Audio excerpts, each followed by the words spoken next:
And we got Tommy finally knows the S-Class secret. One Punch Man, chapter 211. Let's hear your boy Plot Armor's perspective.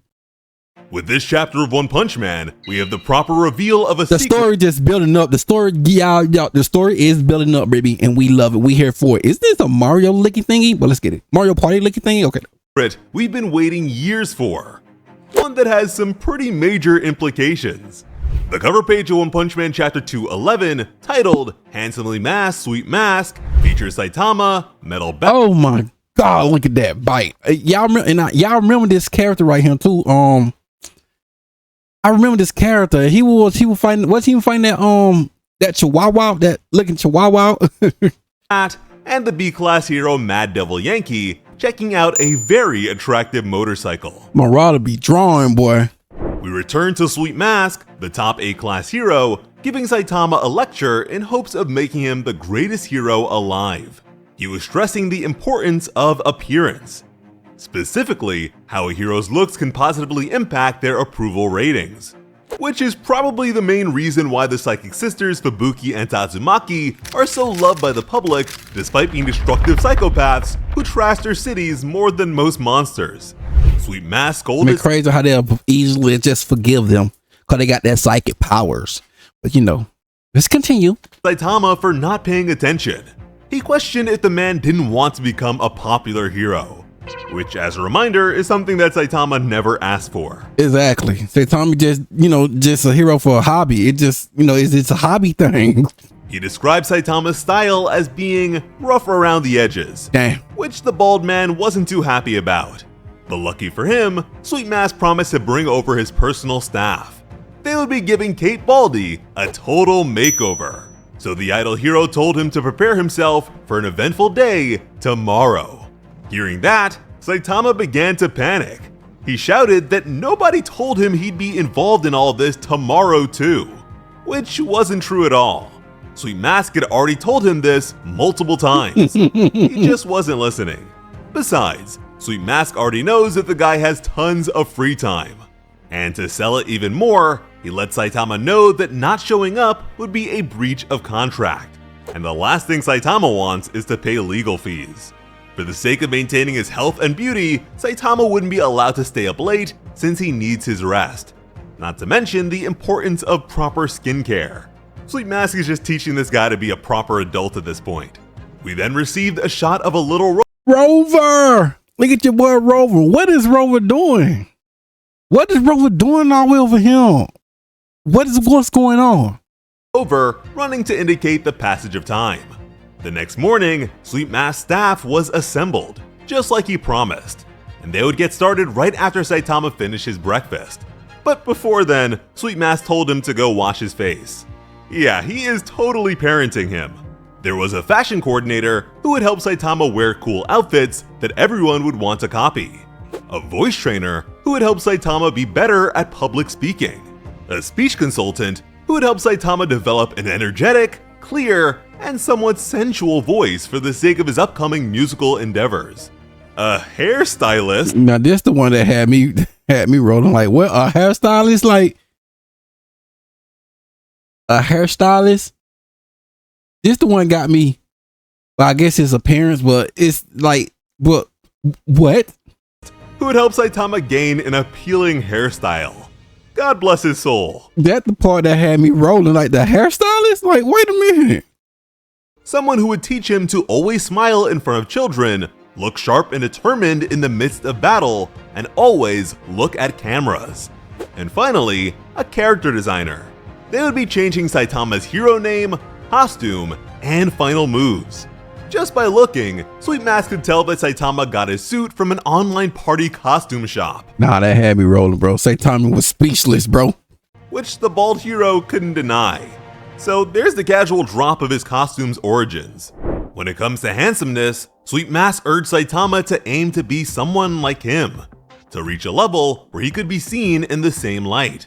And that last bit managed to provoke a response from Saitama, who didn't think the guy was especially handsome. Besides, he doesn't really know him. And I think it's hilarious how true this is. By virtue of Murata's incredible art, Aside from the guy's emphasis on hair and clothes, Sweet Mask's features aren't exactly that different from plenty of other characters in the story. He also changes his appearance pretty frequently. And when it comes to the webcomic, especially at that time, everyone tended to be drawn so crudely that him being labeled as handsome is pretty silly. Either way, Sweet Mask focused more on the fact that Saitama didn't know who he was, despite him being in movies and plenty of shows. Unfortunately for him, Saitama's old place only showed free channels that reported on disasters. This is why he went so long without knowing about the Hero Association until Genos told him about it. Now, Sweet Mask was even more Hero Association And got that beautiful TV. until Genos told him about it. Now, Sweet Mask was even more shocked. He was amazed by the fact that Saitama could manage to be a hero without knowing what's going on in the world. He wondered if it wasn't difficult. Saitama was unfazed. See? Your boy just a hero for hobby, bro. He don't even... Bro ain't taking this serious. It's just something for fun. Since being a hero is just a hobby for him, his words moved Sweet Mask even more. He realized that this might be the spirit of a true hero. Saitama noticed his apprehension, but didn't know what to make of it. Suddenly, Sweet Mask decided to alter their plans for the day. He wanted to spend more time talking to Saitama one-on-one, so he told the others to wait on standby. Which I'm sure that hairstylist is grateful for because he's going to need. Yeah, that's what I'm saying. Like, bro, the hairstylist had me like, I'm like, wait, the hairstylist? Well, see, Tommy don't even have no hair. Like, what he gonna do? What can he do? Besides just give him some clothes, I guess. That part had me rolling, bro. Like, wait, ain't no way you gave him a hairstylist. I'm like, what? It was crazy, bro. Some time to figure this out. As they trekked elsewhere, again, Sweet Mask brought up his desire to abolish the S-Class heroes. Something that he could feasibly do thanks to the position he's managed to cultivate with the Hero Association's upper management. He isn't fond of how self-centered the top heroes are, which might sound pretty hypocritical considering the curriculum he laid out for Saitama. But despite all that, he firmly believes that what they truly need are heroes who can live up to the public's needs and expectations. And this sentiment of his extends to the top S-Class hero Blast as well. After all, they don't even know his true character. What the people really need is hope that they can actually see. Only then would they be able to brave the difficult times ahead of them. In the webcomic, this mention was we didn't even, we don't, yeah, like in the webcomic, we didn't even really see him. We didn't even see him at all. a bit stronger since Blast never actually appeared. Even now, despite the many times we've seen Blast in the manga, especially with all the redraws, in the webcomic, he's still a total enigma who's never been outside of Tatsumaki's flashback. I'm telling you, bro is MIA in that one, but we probably gonna see him in a good. We probably gonna see him in a good minute now, bro. We ain't gonna see him in so. I'm assuming we ain't gonna see Blast bro. We ain't gonna see him in a good minute, bro. We see him in the manga, but yo, like in the webcomic, bro, we ain't gonna see him. It all depends, cause the way the Neo Hero arc going, but I don't think we're gonna see him yet. We seeing his son though, but we ain't gonna see him yet. No time soon. This is doubly fascinating to me since, unlike the webcomic, the manga version teased some sort of connection between Sweet Mask and Blast. We saw this during the Monster Association raid, and the brief scene seemed to greatly resemble the top hero's encounter with Tatsumaki. As far as we know, that part wasn't redrawn or changed. So is that still a thing, or are we supposed to pretend it never happened? Because it certainly didn't happen in the webcomic. Sweet Mask envisions a grand beacon of justice. Someone who, like the sun, could bring light to their world. Something I imagine Saitama's bald head would be perfect for. For Sweet Mask, the ideal hero needed to be seen and admired. Hearing that, Saitama questioned why the idol doesn't just become the ideal hero he's looking for. After all, he's already pretty popular himself.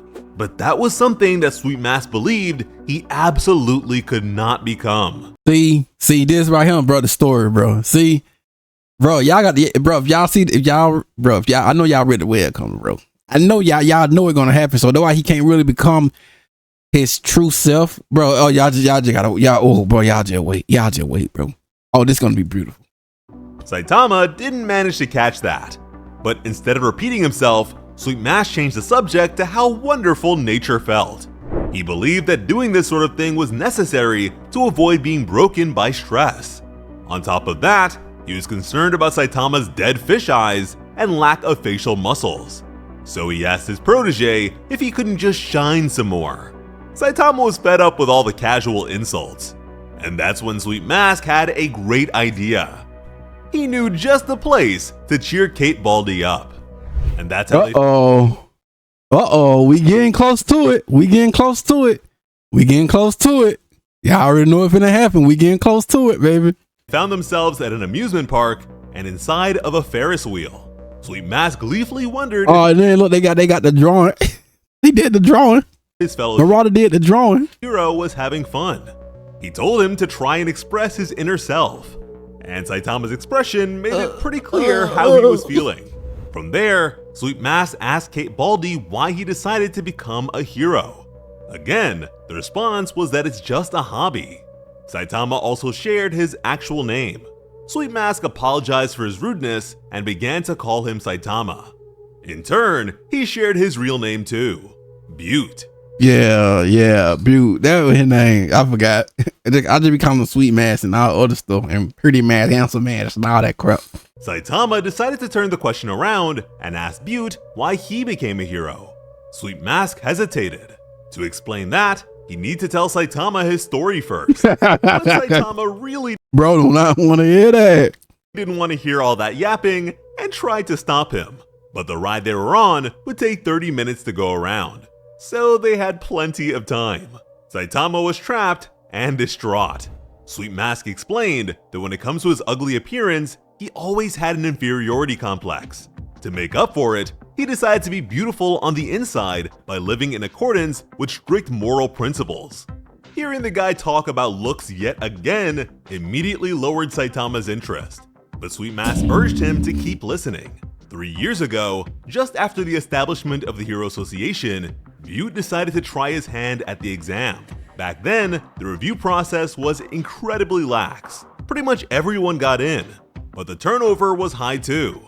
Barely 1 out of 10 C-class heroes remained after 2 months. Early on, Butte was too self-conscious to ever show his face, so he always wore a mask when he did hero work. He gained plenty of fans, and although many of them wanted to see his face, he never revealed it. This was hard right here, bro. His real face and name were a mystery. He actually stole the information he submitted in the past and destroyed it. After being promoted to B-class, he picked a name that sounded both powerful and mysterious. He became Secret Mask. So it seems like back then, heroes could actually choose their own names. But as he gained more and more attention, his fear of his face being revealed grew exponentially. Yet, despite his mounting anxiety and fear, his body became exponentially strong. At the time, he didn't understand why this was happening, and it looks like the design of Secret Mask may be based on a mix between Kamen Rider Ryuki and the magnificent Zubat. Although, the question marks on his attire might also point towards Kamen Rider Quiz, which would be a super niche design choice. But then again, the design of Blast seems to have been inspired by a pair of Reeboks. There's also the fact that Murata's old editor for iShield 21, Yu Saito, was notably a huge fan of Kamen Rider. And these days, he is the 12th editor-in-chief for Weekly Shonen Jump. Anyways, one day, Secret Mask's face was accidentally revealed in the midst of battle. See, we gotta look at his face, bro. He began to freak out. See, we gotta a little peek of his face. And feared what people would think. But instead of being condemned, all he heard were the sounds of fangirls cheering. When he saw his own reflection in a puddle, he didn't even recognize himself. Which is to say that he must have avoided mirrors like the plague before then. At that moment, Butte realized what had been happening to his body. His body had been strengthened several times over by unnatural means, along with an appearance that it could— See, I think this is his body. This is his body. Oh, bro, I can't wait, bro. I need to see how his face gonna look, bro. Conveniently been transformed. The truth is that by cursing his ugliness so vehemently, he had become a monster. Now, this goes back to his concern from the previous chapter about the serious issue of monsters originating from humans, and his presumed avoidance of mirrors and fear of his own ugliness explains why facing Fear Ugly was so traumatic for him. Not to mention the fact that they fought inside of a hall of mirrors. In the webcomic, this specific type of monster was referred to as an Ugmon. Ugly humans who become monsters as a result of their jealousy or inferiority turning to hatred, and then turning their hearts evil. But by virtue of his beautiful intentions and righteous convictions, Sweet Mask has managed to The aura. become some sort of inverse creature. In the webcomic, the S-Class heroes had to admit that Sweet Mask was S-Class caliber himself. The only reason he stays at the top of A-Class is so that he can act as a barrier against the undeserving. This is incredible since, by virtue of hiding the fact that he's a monster, Sweet Mask has always held back his true power. The fact that he's revealed this to Saitama is also a major testament to the faith he has in the bald hero. But I am of the impression that this confession is even more profound than just that. Sweet Mask is an Ugmon, but there are a multitude of different monsters in this world. We discussed the secret power system of this world at length in a video before. Ultimately, this world doesn't have a bunch of unique superpowers like most superhero stories. The reality is that pretty much any human with abnormal abilities or strength in this story is likely to be some manner of monster. The monstrous status of Sweet Mask spawned from an inferiority complex that was harnessed productively. And the very same may be said in the case of Super Alloy Darkshine. He was a total wimp with no self-confidence. Then he dedicated his entire existence to working out and gained a degree of strength that was literally incalculable. He lost to Garo because he was unwilling to struggle and only sought gratifying victories. His fear was that he might not escape their fight unscathed. But aside from a bloody nose, the only damage Darkshine actually suffered was mental. His bodybuilding dark luster is not something he applies to his body anymore. It is literally a part of him like Monster Garo's carapace was. Metal Bat is a beast who grows stronger in proportion to the damage he endures. Tank Top Master's source of strength is his tank top. He makes them himself, and they act as some sort of parasitic entities that make him strong enough to hurl entire buildings. Pig God is a devourer like Gums who eats monsters whole and can store others inside of his stomach. He can also shed that fat quickly and is saving a secret power for the prophesized disaster. See, I'm waiting on this, bro. Like, oh, bro, I want to see this.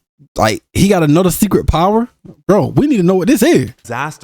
Atomic Samurai has formed a symbiotic bond with the Sunblade. Child Emperor and Metal Knight have super genius intelligence. Zombie Man is literally a monster who was created by the House of Evolution. Watchdog Man is a mysterious dog costume wearing guardian of Q City. And thanks to Phoenix Man, we know that wearing animal suits can monsterize.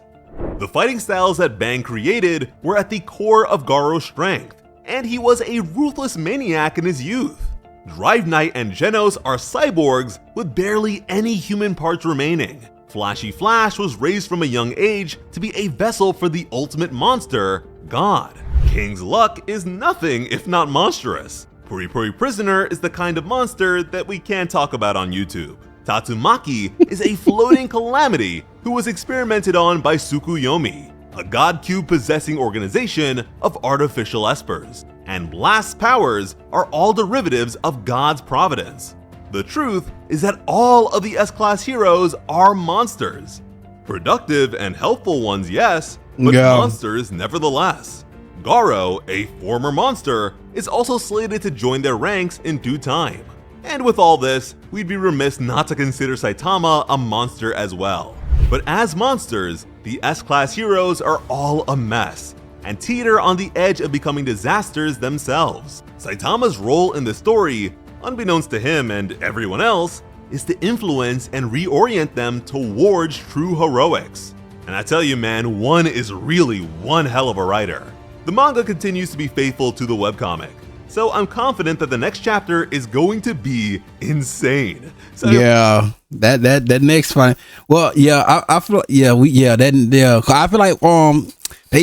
feel like I believe Murata shot going ahead and like it looked like Murata shot going ahead and just get this right here on out the way so we can go with the Neo Hero art, so we can continue with the Neo Hero art, which I know a lot of people like they ready for this one.